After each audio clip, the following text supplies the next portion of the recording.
returned to one of my unfavorite sections of the exposition of the first movement of the Archduke Trio. All the triplets with shakes. So, this is just a review. I'm going to do it slowly because I haven't done it in a while. And the most significant things are when I play fourth finger in preparation for the next leap downward.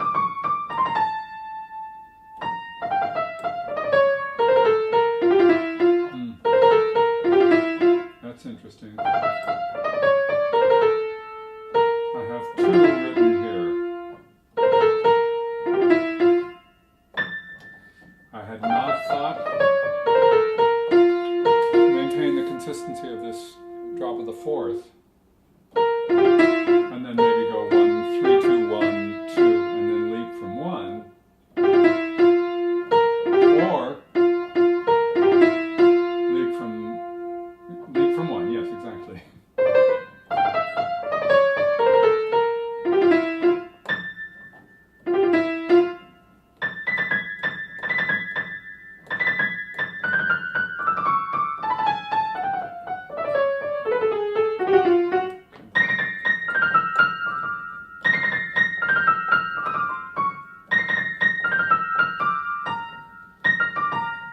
I should remind myself right now I found myself practicing relatively unaware, mindlessly. Probably that's an exaggeration, but I mean wasn't even aware I was playing in B flat, for example. I was just thinking intervallically and note-wise, rather than in terms of tonality, and it's so useful to be guided by overviews, by things that allow you to feel a sense of comfort and familiarity in a larger event. So, here I am in B flat. I also feel stone cold.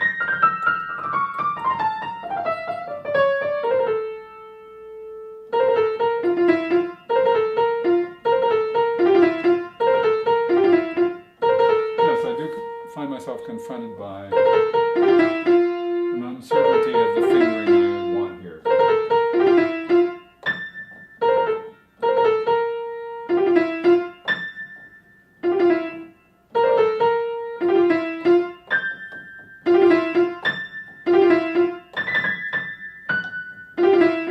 What I do like up here is that even if I leap from second finger, the auxiliary note here is a white note, so I'm able to be out on the edge of the keyboard. If there were a black note, it would be less comfortable. So even if I go to second finger down here,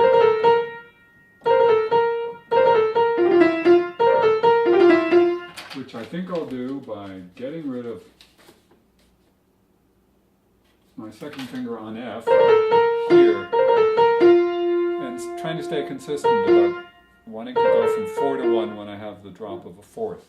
So a third, the fourth, so 1, 3, 2.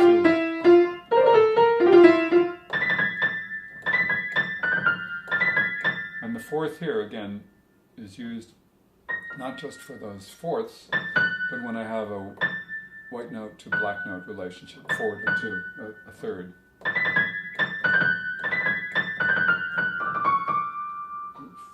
4, 4,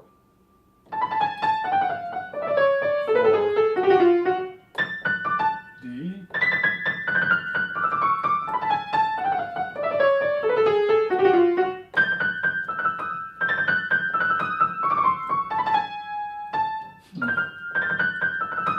At least this, in spite of the layoff, rings a bell, this little second. I remember being quite significant because it's so unusual in this pattern, this A7th arpeggio. The little second, 2 fourths in a row, how about that?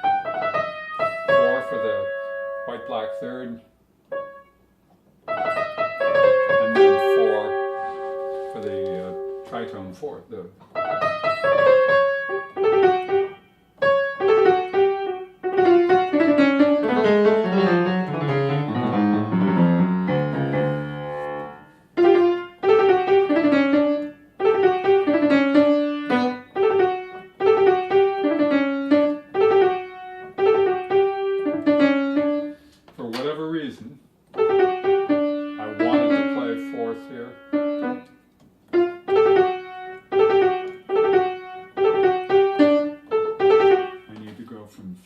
4, the drop of the 4th. Now here's where I wanted to go to 4, maybe to anticipate a black note, but what I need to do is to go to 3, so my hand reminds me that I'm only dropping a third from white to white. Yeah.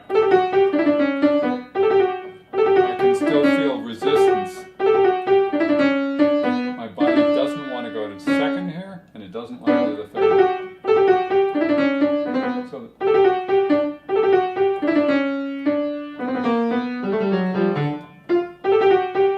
third again, 3/3.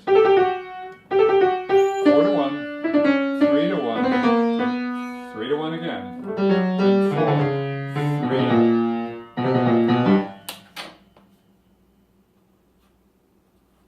I'm giving myself too much credit. I'm assuming I'll remember those third fingers. Probably I should have, I had reminded myself previously I would only mark the fourths and all the others would be thirds. So since I forgot that particular guiding principle, I was stuck. 4, 3, 3, 4, 3, 3. How about that? 4, 3. Let me do just the threes. How many of those in a row? 3, 1, 3, 1.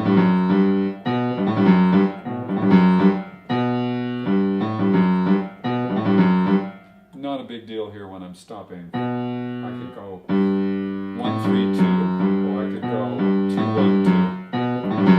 Because of all the threes I've been using, I'm more inclined to do 3, 1, 2. I much prefer not to reuse a finger if I can help it. Whoops. 3. 3, 3. Yes.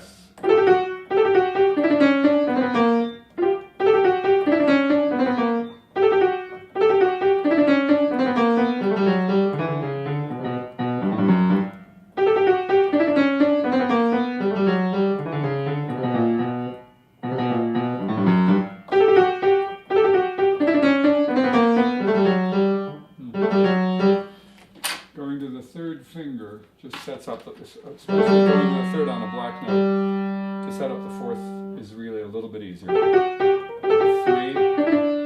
2, 2, 3.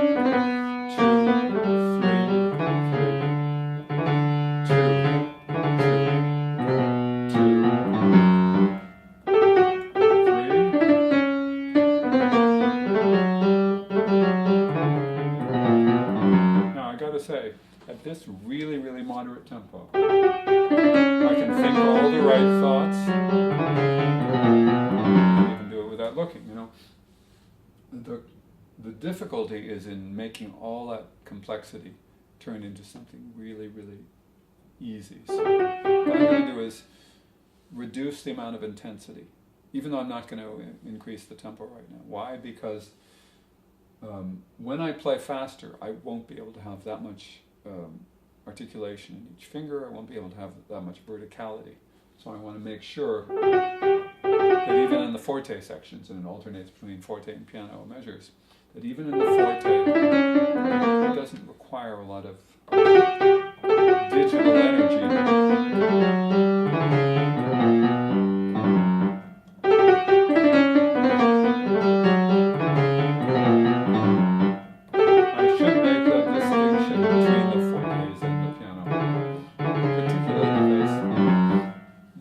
Will require a slightly different physical approach, a little more horizontality.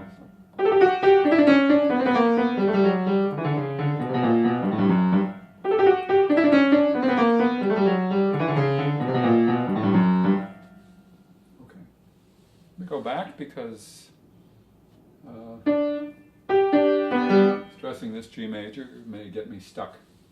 I want to E flat and D and A7th and G. So E flat, whoops, down too low.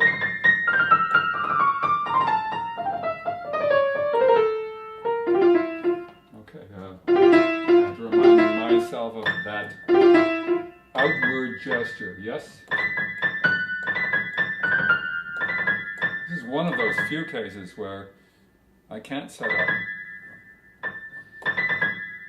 the fourth finger with the third finger on a black note because I'd have to do that. I'd have to turn my hand over to get that to work. And I really don't. I don't think I want to go to thumb. I could, I suppose.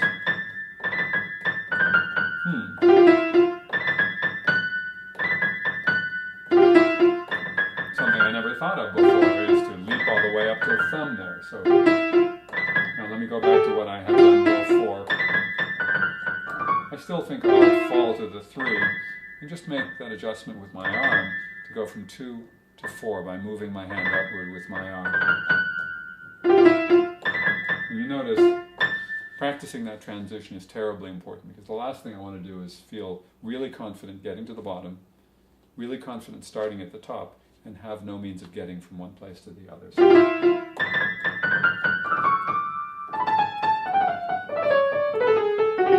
right, here comes the 7th. Little one. Little one. 2/4.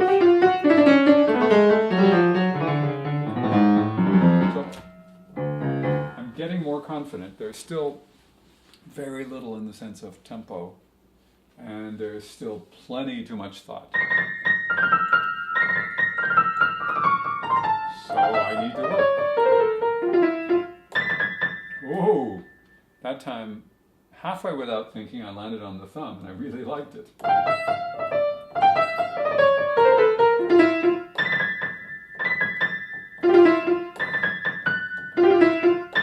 It required very little sophistication. Let me put it that it was a crude and wonderful arrival. It's a forte, and the thumb, of course, for my purposes, is, I like to feel it instead of a typical finger as the ultimate representative of the arm and of the arm gesture. It just gets in the way. It just says, like shaking hands with the keyboard, here I am.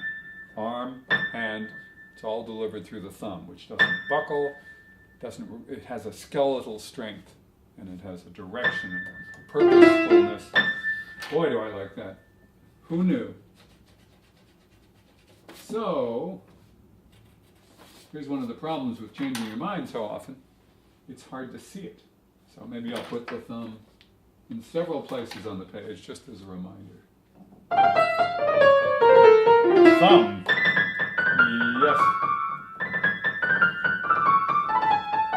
Noodling paying off again.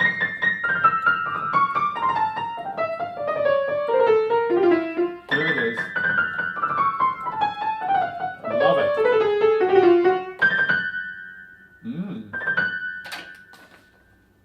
What do you know? Works twice in a row, why wouldn't it? Thumb.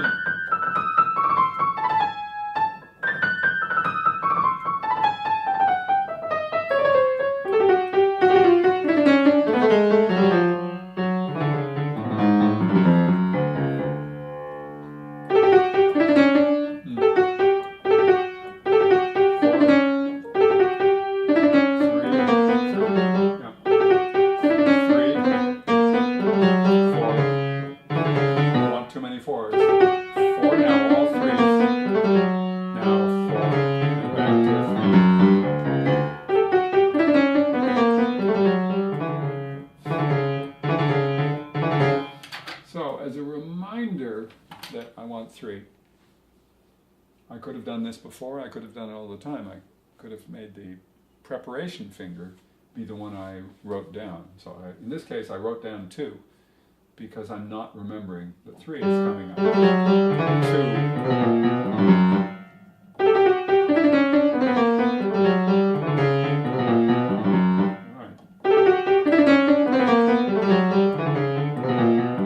Now in terms of tempo, again, if I try to do too much, I'll freeze. In other words, I'll worry that I won't remember it all, I won't be able to execute it all with ease. So I'll do just a little bit at tempo and see if there's anything organically difficult, or if my body, if the piano, if something is fighting back in terms of just the basic ability to execute those notes at tempo. So.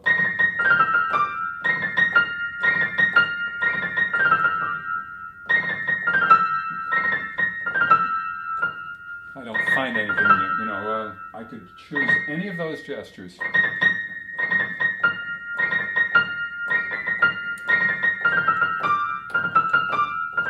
And of course, the shakes are the likeliest places to require time. And so it's really important that the choreography for each one be smooth. And because the arrangement of black and white notes and fingers is a little different from shake to shake, everyone has to be trustworthy. I can practice, in fact, that without the intervening notes, just to get used to what I'm playing.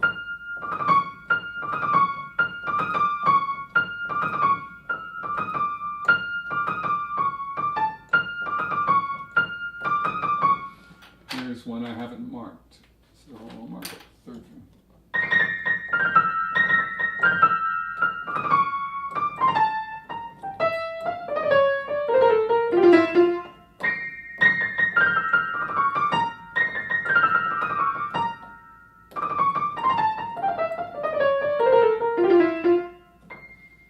Forte piano or harpsichord would be very nice around that. Okay. Sometimes I find myself just being stuck over the keys and saying, okay, fingers, work.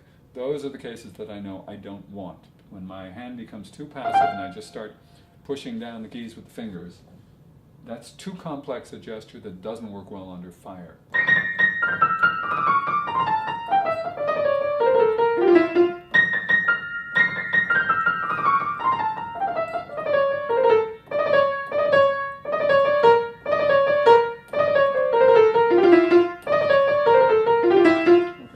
Let's see what the left hand does to add to the complexity. Well, it is a 3 against 2, or a 1, 2, 3, 4, a 5 against 2, but not in the way you normally think of it. It's 1, 2, 3, 4, 5 notes in that triplet because of the shakes.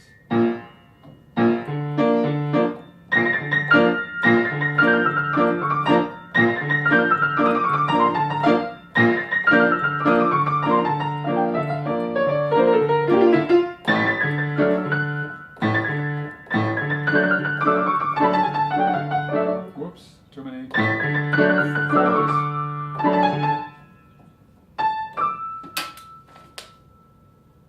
Again, there can be no embarrassment if your eye doesn't pick up something or if your body doesn't automatically find its way into the appropriate finger. Reminding yourself graphically is important. 4. So, my pencil marking reminded me to use 4th finger.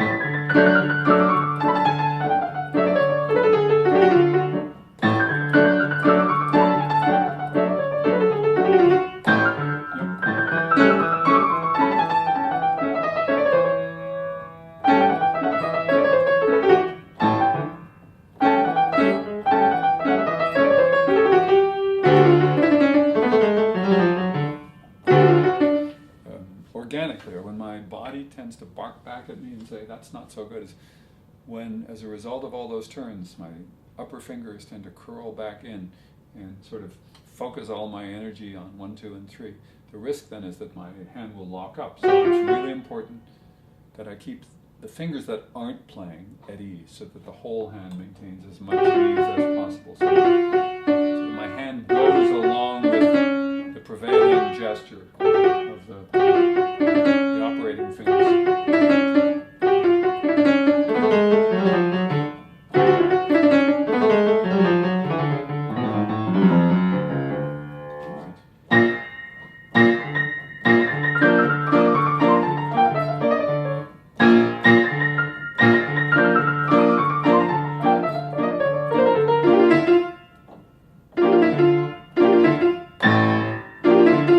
Something else nice about ending on 2. If I choose then to go to 1, as I've discovered I am wont to do right now, then the 1 is free. Whereas if I played coming from 1, 1 wouldn't have been nearly as available or as easy. So it works out to go from 2 to 1, just as it would have worked out to go from 1 to 3, for example. So,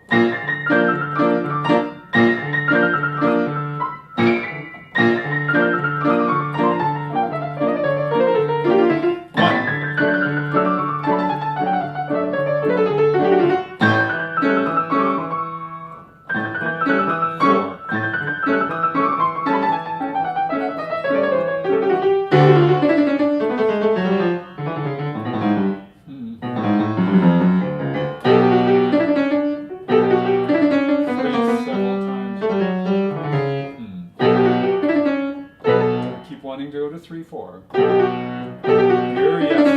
Here, no. Back to 4. And then back to 3s again. So,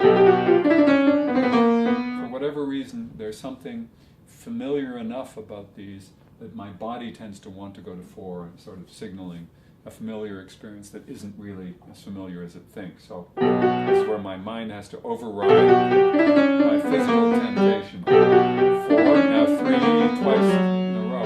Now 4, now 3, twice in a row. It's not a big deal. 3 twice, 4, 3 twice. Indeed.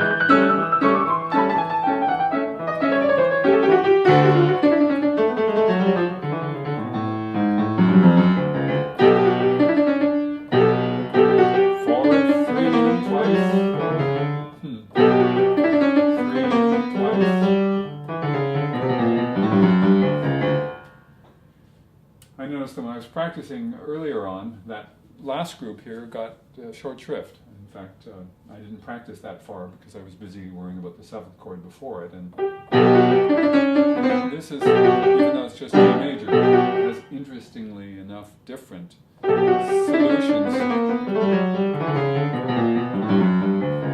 the other arpeggios that I need to remind myself of the differences. So,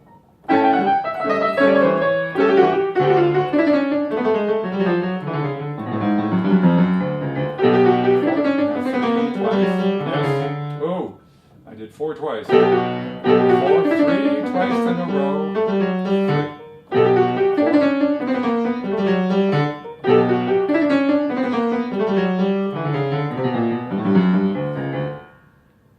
Now, if I were just willing this to flow.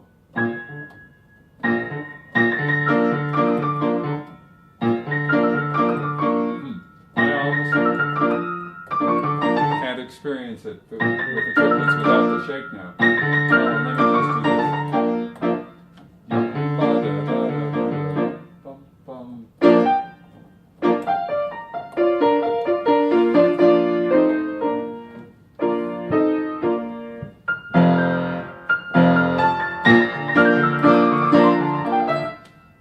Left hand is very loud, but that's the attitude I want.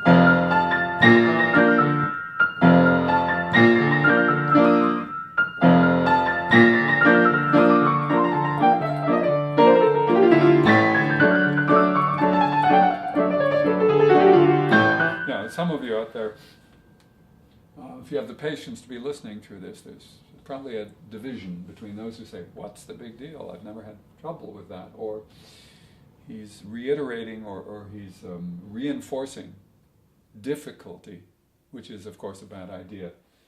Or this is an unplayable passage at that time. Well, it's not any of those. It just requires finding the right, refined combination of gesture and thought.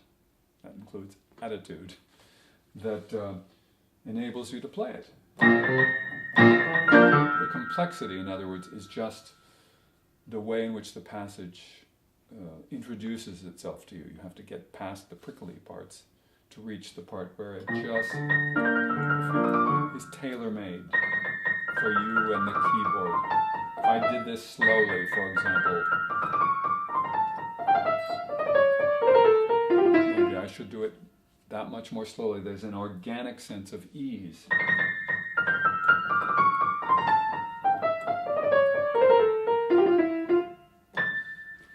not getting yet when I add the left hand, or when I make it faster. So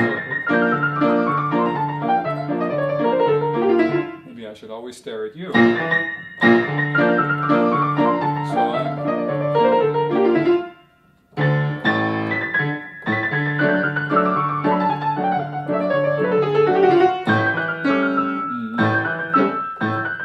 I start a new one, I have to find that groove that reminds me what I'm shooting for, so I don't have to worry about it. So those transitions really need to be practiced.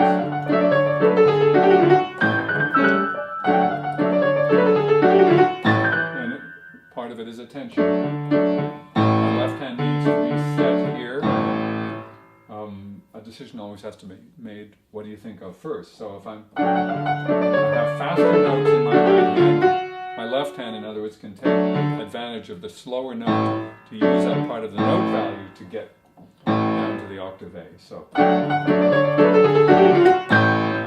you notice, it's sequential. The left hand moves, then right hand moves.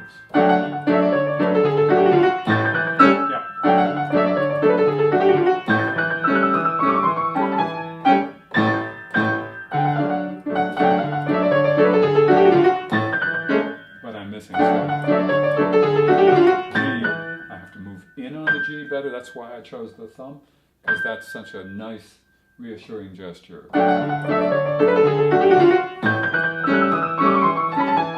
Small.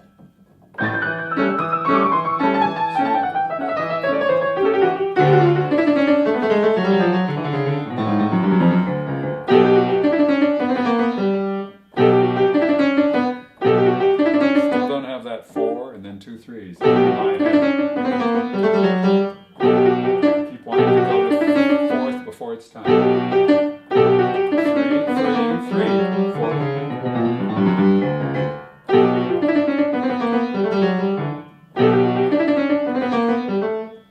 I've got to slow it down because my attitude is freezing up.